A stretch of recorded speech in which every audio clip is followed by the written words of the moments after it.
அவர் திடீர்னு தாலி கட்டி எனக்கு தேவையே இல்லை அப்படின்னு சொல்லி தாலி கட்டி வச்சுக்கிட்டாங்க. அதுக்கப்புறம் இவரு கூட திரும்பி நான் இவரு கூட வந்துட்டேன். சொல்லுற நம்புற மாதிரியே இல்லையம்மா. முதல்ல அவர் போனாரு, அவர் கல்யாணம் பண்ணிட்டாரு சொன்னேன். அப்புறம் இது தெரிஞ்சதுக்கு அப்புறம் சந்தேகம் வந்தது சொல்றேன். கல்யாணம் இல்லை, அவங்க கூட இப்போ வேலைக்கு வந்திருந்தாங்க திருப்பூர்ல. வேலைக்கு வந்தப்ப அவங்களுக்குள்ள ஏதோ தொடர்பு ஆயிடுச்சு. அவங்க அப்படியே இருந்தாங்க.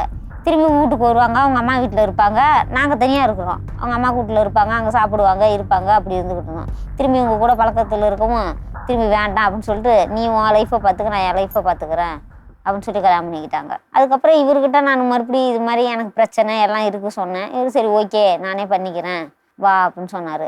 அப்புறம் நாங்கள் கம்பெனியில் வேலை பார்த்துக்கிட்டு இருந்தோம். அடிக்கடி பேசுவோம். அவுட்டிங் மறுபடியும் மாதத்துக்கு 2 டைம் இப்படி கூட்டிகிட்டு போவாங்க. வேளாங்கண்ணி போயிருக்கோம். அப்புறம் வேளாங்கண்ணி போயிட்டு அப்பயும் நான் நிறைய வாட்டி சொல்லியிருக்கேன் இது மாதிரி ஆயிடுச்சுன்ட்டு.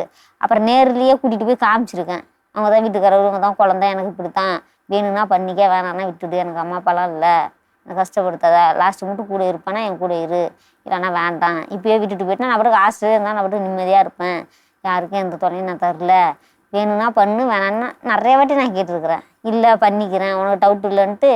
அப்புறம் நாங்கள் இதில் இருக்கிறப்ப வேளாங்கண்ணியில் இருக்கிறப்ப தாலி கட்டினார்.